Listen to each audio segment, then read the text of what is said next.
말씀과 기도로 거룩하여짐이라, 말씀과 기도로 거룩하여짐이라 라는 제목으로 말씀을 전하도록 하겠습니다. 우리 그 전에 이제 말씀을 본격적으로 듣기에 앞서서 우리 서로를 향해 바라보시면서 한번 인사하겠습니다. 사랑합니다. 축복합니다. 네. 자, 우리 말씀을 보면 이제 사도행전이 아니죠. 디모데전서 4장 1절에 보면 사도 바울 선생님이 이렇게 얘기합니다. 그러나 성령이 밝히 말씀하시기를 이라고 나와 있는데, 성령께서 하시는 말씀을 사도 바울 선생님이 들었으니까 이렇게 말하는 것이겠죠. 사도 바울께서 사역을 했을 때 사도 바울 선생님을 방해하고 반대했던 사람들의 주요 근거 중에 하나는 뭐였냐 하면은 사도 바울 선생님의 사도권을 부인하는 거였습니다. 특별히 사도 바울 선생님이 가진 약점이라고 한다면, 예수님이 공생애 때 같이 동행하지 못했고 예수님을 한 번도 보지 못했다라는 것이죠. 하지만 사도 바울 선생님께서 정말 예수님을 만나지 못했습니까? 아닙니다. 만났었죠. 다메섹 도상에서도 만났었고, 그 이후에 분명 예수님께 직접 가르침을 받았음을 우리는 성경에서 확인해 볼 수 있습니다. 특별히 고린도전서에 보면 사도 바울 선생님이 사역을 했을 때 성령의 나타남과 능력으로 했다라고 스스로 말하고 있습니다. 성령께서 친히 사도 바울 선생님과 함께 하셔서 사역을 이루어내셨고 역사하셨다는 것을 이제 스스로도 증언하고 있고, 성령께서 함께 하시면서 말씀을 통해 증언해주고 있는 것이죠. 그리고 오늘 우리가 읽는 이 성경 말씀도 그렇고 신약의 수많은 책들이, 사도 바울 선생님이 쓰신 책들이 굉장히 많이 있죠. 이것이 성령께서 사도 바울 선생님을 쓰신 증거가 아니면 무엇이겠습니까? 또 하나, 성령의 직접적인 가르침을 받았음을 4장 1절에서 확인할 수 있고, 또 이제 예수님께 직접 친히 가르침을 받은 내용이 나온 구절이 있습니다. 어디냐면 사도행전 20장 35절 말씀입니다. 그때 에베소 교회 장로님들을 떠나서 이제 그 이후에 예루살렘으로 와서 잡혀서 로마로 가게 되는, 예루살렘으로 가기 전에 에베소 장로들을 만나서 이제 헤어지면서 한 말이에요.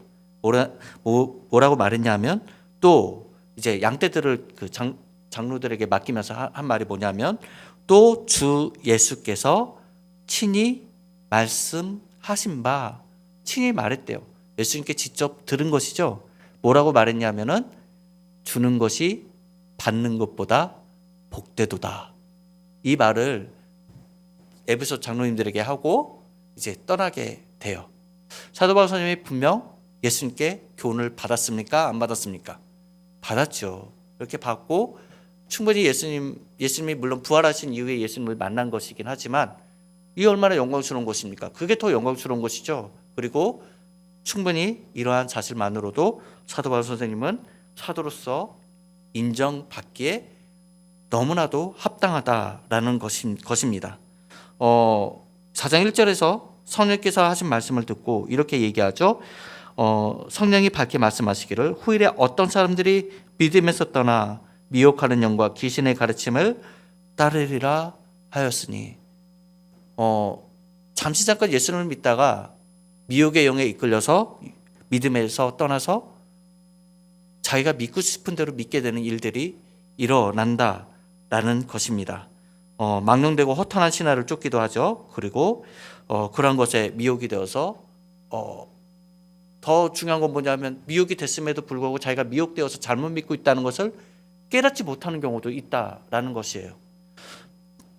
제가 부교육자로서 경험한 어떤 교회는 하나님께서 왜 그 교회를 경험하게 하셨는지는 아직까지는 자세히는 모르겠지만, 아마도 그렇게 되지는 말라는 의미에서 가르쳐주기 위해서 그렇게 경험하신 것 같다는 생각도 듭니다. 그 교회에 부임했을 때 설교를 듣는데 좀 이상한 부분이 있었어요. 뭐냐면은 환단곡이라고 이제 증상도 사이비 단체가 있지 않습니까? 그들만이 갖고 있는 한국사가 있습니다. 한국 역사가 있습니다. 그러한 역사관을 가지고 그거를 성경과 조합을 해서 설교를 하시는 거예요. 그것이 맞을까요? 역사적으로 증명도 안 되고 검증도 안 된 그런 역사관을 가지고 와서 설교하는 일부 목사님들이 계신 것을 저는 봤어요. 그래서 이건 아닌데 라는 그런 마음을 계속 가지면서 조심스럽게 사역을 그때 그 교회에서 감당했던 기억이 있습니다. 믿는 그리스도인들은 항상 순전한 말씀을 사모하며 그 말씀 안에 늘 거해야 되겠고, 다른 이상한 것과 결코 혼합해서 믿어서는 안 되겠습니다. 그리스도인은 오직 말씀과 기도로서 살아가는 존재이죠. 우리 이어서 또 말씀을 보면 2절에 자기 양심이 화인을 맞아서 외식함으로 거짓말하는 자들이라 라는 말씀이 나오죠. 여기서 말하는 화인 맞은 자들은 누굴까요? 양심이 화인 맞았다. 즉, 이 사도 바울 선생님이 사역하던 이 당시에 가장 큰 이단 세력이 있었습니다. 이들도 혼합주의적인 성격을 갖고 있었는데 어떤 거냐면은 유대교 신앙과 그노시즘이라고 그러죠. 영지주의 신앙을 합쳐가지고 그것을 복음이라고 전하는 이들이 있었습니다. 이들의 주요 특징 중 하나는 뭐냐면 유대교 절기를 참 잘 지켜요. 그러면서도 율법주의를 강조하고요. 또 하나는 영적인 것을 굉장히 귀하게 여깁니다. 물질적인 것보다 사실 영적인 것이 더 중요하긴 하죠. 하지만 이들의 잘못된 주장이 뭐냐면은 영은 선하고 육은 악하다, 물질은 악하다, 이런 주장이었습니다. 그러하기에 예수님의 부활을, 육신의 부활을 믿지 않았어요. 오직 예수님이 부활한 건 육신의 부활이 아니라 우리 눈에 보이는 영적인 부활만 있었다. 환상으로 우리 눈에 육신의 부활로 보여진 것, 육신이 부활한 것처럼 보여진 것뿐이다, 이런 주장을 했었다라는 것이죠. 이러한 영지주의, 잘못된 신앙을 가진 이들이 이제 그런 거짓 교사들이 있었다라는 거예요. 그들을 향해 사도 바울 선생님이 뭐라고 얘기합니까? 양심이 화인을 맞아서 외식함으로 거짓말하는 자들이다 라고 선포하고 있는 것입니다. 즉 이들은 뭐냐? 양심이 화인 맞다. 이것은 뭘까요? 화인, 즉 옛날에 어떤 죄수가 잡혔고, 혹은 우리 조선시대에 보면 노예들에게 노예라는 표식을 하기 위해서 어떻게 했습니까? 어떤 이제 쇳덩이에다가 글자를 새겨서 불에 싹 달군 다음에 그것을 몸이나 심지어는 이마에다가 직인 뜨듯이 이제 달군 다음에 찍지 않습니까? 이러한 흔적이 양심에 화인 맞은 자들, 즉 거짓 교사들이 갖고 있다는 거예요. 즉 이들은 거짓말하는 자들로서 이제 사단의 흔적이 있는 자들이라고 규정을 하고 있는 것입니다. 또 이들의 특징이 뭐냐면은 거짓을 일삼고 또 위선된 자들이다라는 것이죠. 사랑하는 성도 여러분, 저는 양심이 화인 맞은 것을 또 거짓된 것을 크게 두 가지 부류로 한번 나눠서 생각을 해봤습니다. 한편으로는 이제 세상적으로 양심이 화인 맞은 자들이 있겠죠. 예를 들면 대표적인 예가 사기꾼들이 있겠죠. 남이 피해를 보건 말건 그 사람이 피해를 봐서라도 내가 이득을 취하면, 내가 거짓말을 해서라도 이득을 취하면 그만이다. 타인에 대한 배려가 전혀 없고 거짓을 일삼는 그러한 양심이 화인 맞은 자들이 있죠. 한 달 전인가요? 2달 전인가요? 제 아내에게서 장모님 핸드폰 번호로 또 전화가 왔어요. 즉 제 아내 핸드폰에는 장모님의 그 이름이나 별칭이 새겨졌겠죠. 그래서 당연히 어머니 전화인 줄 알고, 엄마 전화인 줄 알고 받았어요. 받았더니 막 흐느끼면서 영아야 나 좀 살려줘, 구해줘, 나 잡혔어, 이렇게 말하더라는 거예요. 그러니까 자녀들 입장에서 얼마나 쿵쾅쿵쾅 가슴이 뛰고 힘들겠습니까? 근데 갑자기 바로 그 옆에 있던 남자가 전화를 바꾸더니 지금 당장 돈을 있는 대로 다 입금하라고 그러는 거예요. 그래서 너무 겁이 나가지고 알겠다고 했는데 순간 잠깐 생각을 해보니까 뭔가 이상한 거예요. 분명히 핸드폰 번호는 엄마 번호가 맞는데 돈을 당장 입금하라? 보이스피싱 같다는 의심도 약간 살짝 들었대요. 다행히도 제 아내가 은행 가기 전에 쪽지로 써가지고 저한테 전달해 줬어요. 그걸 받고는 저는 이거 분명 보이스피싱이다 라는 생각이 들어가지고 아내한테 달라고 했죠. 근데 너무 겁이 나서 못 주고 있는 거예요.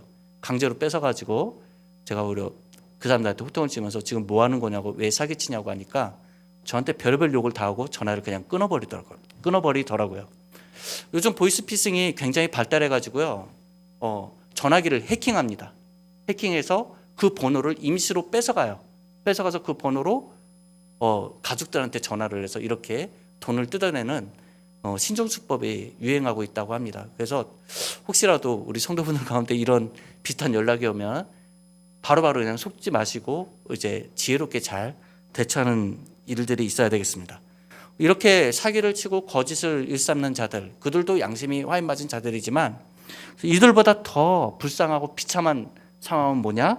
신앙적으로 양심이 화인 맞은 것이라 할 수 있겠습니다. 영적으로, 신앙적으로 양심이 화인 맞아서 믿음에서 떠나고 또 이단에 속하게 되는 것들, 또 심지어는 더 나아가 이단의 거짓 교사가 되는 것, 이 얼마나 불행한 일이겠습니까? 결국에는 우리 주 하나님께 예정받지 못한 자, 즉 다른 말로 하면 유기된 자로 드러나게 되는 것이죠.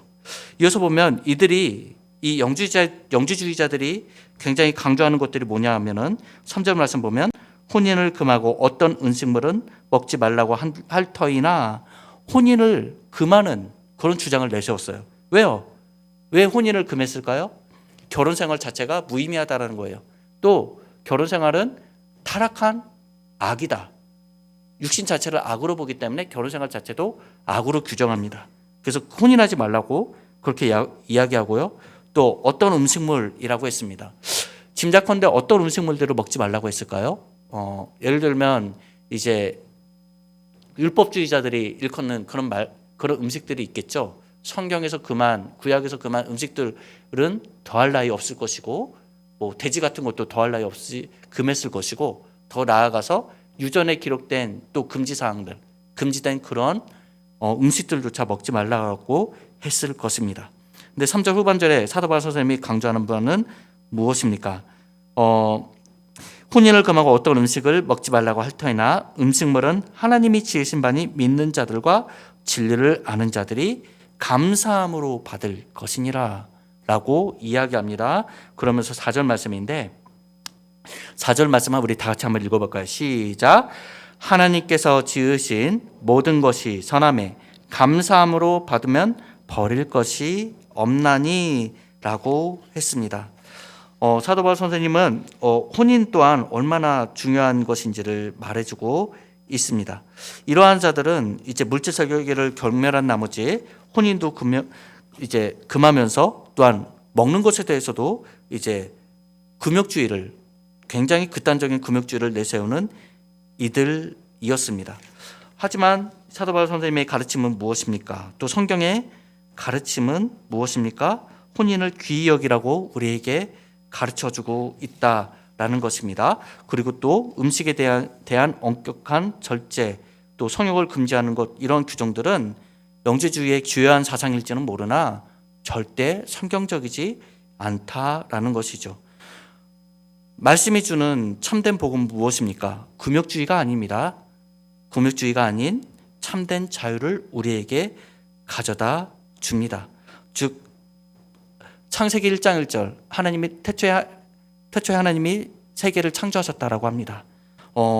식물 또한 하나님이 창조하셨는데, 이러한 것들을 우리 4절 말씀에 의하면 감사함으로 받을 때 어떻게 됩니까? 버릴 것이 하나도 없다라고 해요. 하나님이 본래 창조한 이 세상은 얼마나 지극히 선한 세상인지 모릅니다.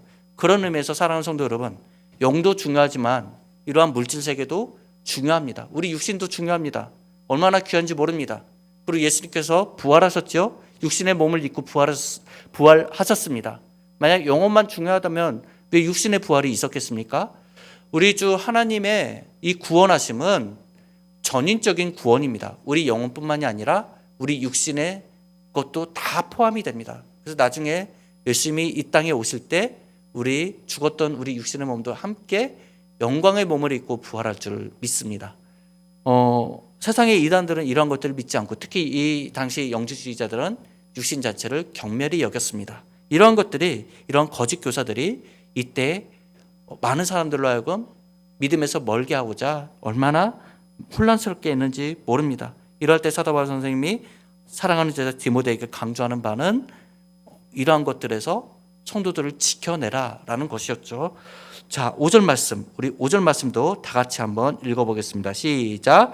하나님의 말씀과 기도로 거룩하여 짐이라. 아멘. 자, 하나님의 말씀과 기도로 지음받은 이 모든 선한 것들, 그것을 감사함으로 하나님 앞에 이제 드리며 받았을 때 하나도 버릴 것이 없다라고 사도 바울 선생님은 강조하고 있습니다. 거룩하여진다. 거룩해지는 것은 무엇으로 가능하다라고 또 5절에서 이야기합니까? 말씀과 기도를 통해 된다라고 이야기해주고 있습니다. 피카소라는 화가를 여러분들 다들 아실 것입니다. 저는 이제 그림을 살짝 배우긴 했지만 자세히 알지는 못합니다. 제가 나온 학과는 만화 애니메이션과를 나왔는데 학부 때 2년 동안 다니면서 거기를 나왔는데 수업 시간에 데생을 가르쳐 주시는 교수님께서 하시는 말씀이 뭐냐면은 피카소가 역사상 왜 가장 뛰어난 화가인 줄 아냐고 물어보시는 거예요. 그래서 당연히 모른다라고 거의 대부분의 학생들이 얘기했죠. 피카소의 그림이 어떻습니까? 마치 어린아이가 그린 그림 같다는 생각이 많이 들지 않습니까? 회개망측하고 막 상상화만 그려낸 것 같고, 아유 저런 그림은 나도 그리겠다 하는 그런 생각이 문득 들 수도 있는 분들도 계실 것입니다.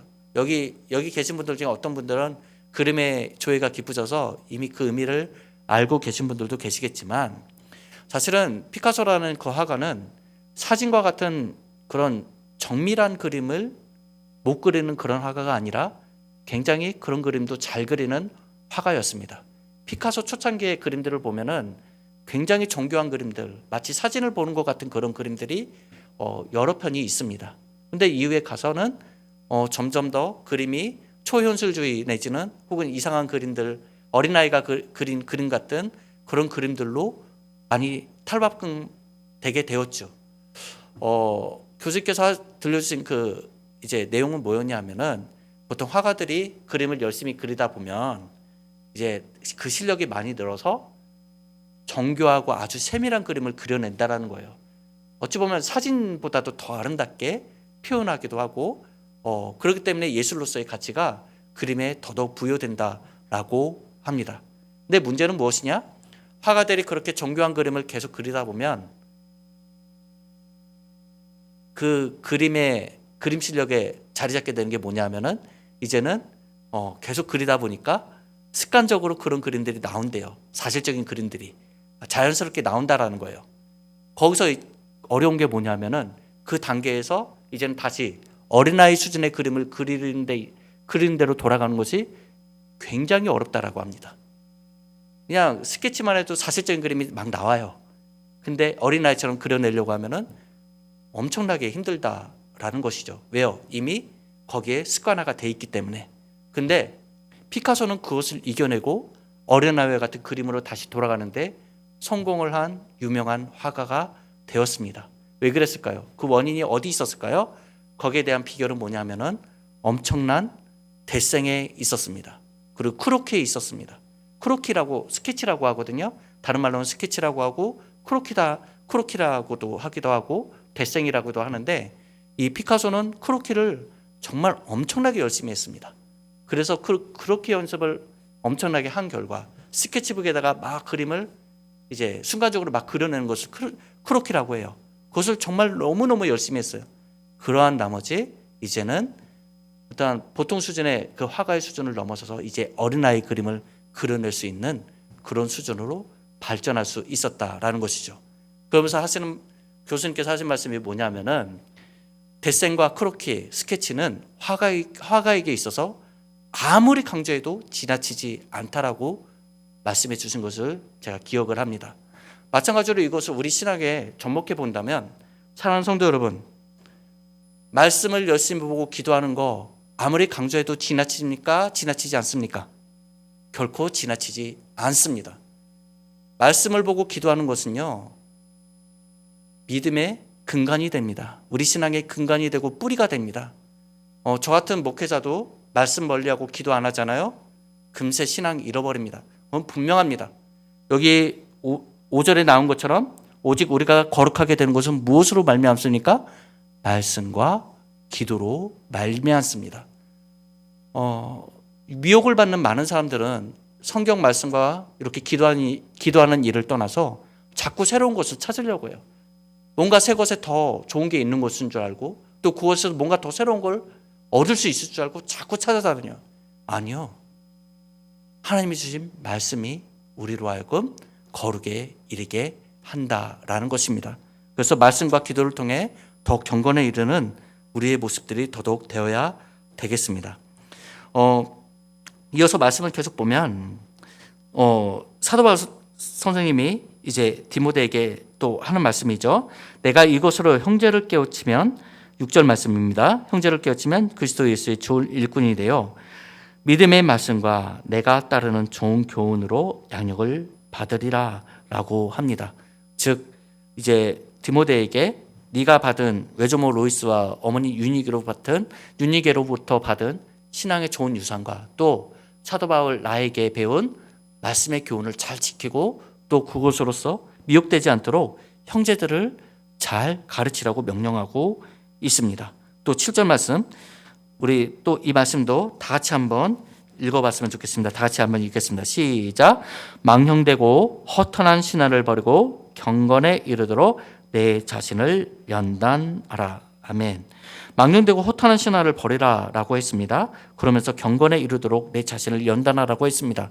자, 거룩해지는 방법 무엇입니까? 5절 말씀처럼 말씀과 기도입니다.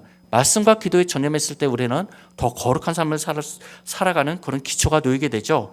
또 이 말씀과 기도를 통해 연단을 받고 또 더욱 성화되는 삶을 살아갈 수 있을 것입니다. 반면에 이제 이와 대비되는 것이 무엇입니까? 경건과 반대되는 개념이 무엇입니까? 7절 말씀에 보면 망령되고 허탄한 신화입니다. 많은 사람들이 새로운 이야기에 귀 기울이고 또 새로운 것을 찾죠. 하지만 그러한 것들에 귀 기울이기보다 늘 말씀에 집중하라고 또 기도하는 일에 집중하라고 성경 말씀을 우리에게 알려주고 있습니다. 오늘날 신천지나 통일교나 이런 이단 세력도 굉장히 문제가 되죠. 사이비 단체도 굉장히 문제가 됩니다. 근데 그에 못지않게 우리가 주의해야 될 것들, 어쩌면 더 주의해야 될 것이 있습니다. 우리나라 속담에 가랑비에 옷 젖는 줄 모른다라는 속담이 있지 않습니까? 이와 비슷하게 오늘날 유행하고 있는 문화, 정말 주의해야 될 문화가 있다면 저는 다원주의 및 혼합주의라고 생각을 합니다. 다원주의와 혼합주의에 젖어서 우리도 모르게 우리 신앙이 깎여져 내려가는 그런 일들이 충분히 생길 수 있습니다.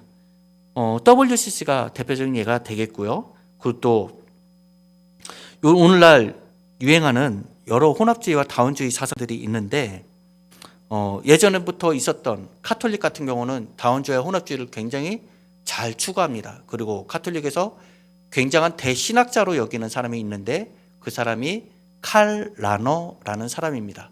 그 사람은 이런 말을 했어요. 이런 책을 썼어요. 익명의 그리스도인이라는 책을 썼습니다. 이것은 무슨 뜻을 담고 있느냐? 실제로 기독교인은 아니지만 예수를 믿는 사람은 아니지만 그 사람도 기독교인일 수 있다라는 주장이에요. 왜요? 무당이라 할지라도 그 기준을 섬김으로써 예수를 믿는 것일 수도 있다. 이런 허무맹랑한 주장입니다. 알라신을 믿던 아니면 힌두교를 믿던 그것도 결국은 예수를 믿는 것일 수 있다. 이런 주장을 해요. 이러한 주장을 하는 이 잘못된 거짓된 신학자가 카톨릭에서 최고로 존경받는 신학자라는 거예요. 굉장히 문제가 있죠. 카톨릭은 예전부터 이런 문제가 심각했고요. 더 나아가서 오늘날 또 유행하고 있는 혼합주의, 메시아닉주라는 말을 들어봤습니까? 유대교인이면서 동시에 예수님 믿는 사람들이에요. 근데 이것만 들으면 딱 좋죠. 문제는 뭐냐면 그들이 예수님을 믿으면서 유대교 전통을 그대로 따르고 율법주의를 실천한다라는 거예요. 심지어는 사도신경을 또 부인합니다. 이들 또한 잘못된 혼합주의 이단이라고 말할 수 있겠습니다. 또 여러분 혹시 크리슬람이란 말을 들어보신 적 있습니까? 크리슬람, 기독교와 이슬람의 하나된 그런 새로운 이단 종파입니다. 이들은 크리슬람을 믿는 사람들은 코란도 읽고 성경도 있습니다. 또 이슬람 예식도 이슬람 절기도 지킵니다. 이들이 어떻게 해서 그리스도인이라고 할 수 있겠습니까? 잘못된 것이죠. 더 심각한 문제는 뭐냐면 이러한 크리슬람, 이런 혼합주의, 이런 이단 단체들, 이러한 것들을 정말로 기독교계에서 유명한 목회자들이 참여를 간혹가다 한다라는 것이에요. 목적이 이끄는 삶이라는 책을 쓴 릭 워렌이라는 목사님이 있습니다. 미국의 세들백 교회에 담임하고 계시는데 굉장히 유명한 분이죠.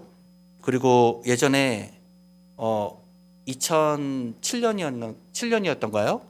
그때 상암 원더컵 경기장에 와서 어게인 1907년 해가지고 그때 크게 부흥 운동을 한번 펼친 적이 있었는데 그때도 주 강사로 오셨던 분이죠. 근데 이분이 이런 크리슬람 거기 집회에 가서 주 강사로 가서 설교도 하고 그랬어요.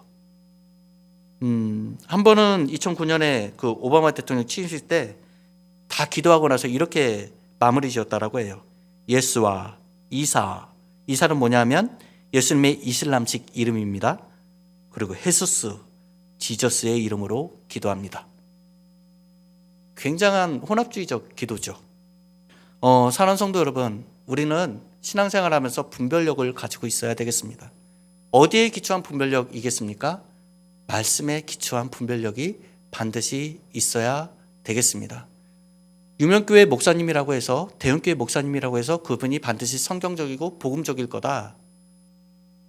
간혹 가다가는 아닐 수도 있다는 것을 우리는 늘 생각해야 되겠습니다. 한편으로는 특별히 유튜브를 통해 설교 듣는 것도 매우 주의해야 되겠습니다. 어떤 설교들은 이단이 활개치는 그런 설교도 얼마나 많이 있는지 모릅니다. 사랑하는 성도 여러분, 오늘날 혼탁해진 이 시대에 말씀의 진리를 붙잡고 진리를 지켜나가며 또 말씀과 기도로 경건에 이르기를 더더욱 힘쓰는 우리 모습이 더더욱 되어갈 수 있기를 축복합니다.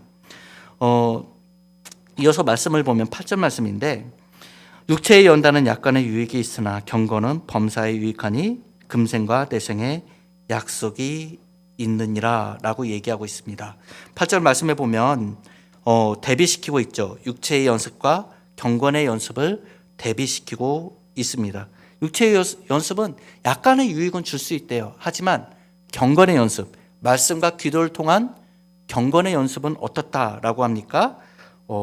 범사에 모든 일에 유익을 준다라는 거예요. 사실 경건 자체를 우리는 금욕으로 생각해서는 안 됩니다.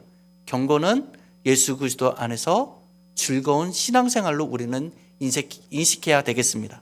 그리고 이렇게 경건 생활을 해 나갔을 때 주님께서 범사에 우리에게 주실 축복과 은혜가 넘칠 줄 믿습니다. 유익이 많다라고 성경에 증언하고 있습니다. 또 봅시다. 이어서 보면은 금생과 내생에 약속이 있다라고 그래요. 말씀과 기도를 통한 경건에 이르기를 힘쓰는 이 연습, 이것은 현재도 우리에게 유익이 될 뿐만이 아니라 다가올 미래, 더 나아가 예수님 앞에 서는 그날까지도 우리에게 영원토록 유익이 된다라는 것입니다. 사랑하는 성도 여러분, 저를 포함한 우리 모두 예수님 오시는 그날까지 이 성화의 과정을 말씀과 기도를 통해 경건에 이르기를 힘쓰면서 주님 앞에 더더욱 바로 서서 나아가는, 또 올바른 신앙적인 분별력을 가지고 나아가는 우리의 모든 우리 사랑하는 성도 여러분들 다 되시기를 축복합니다.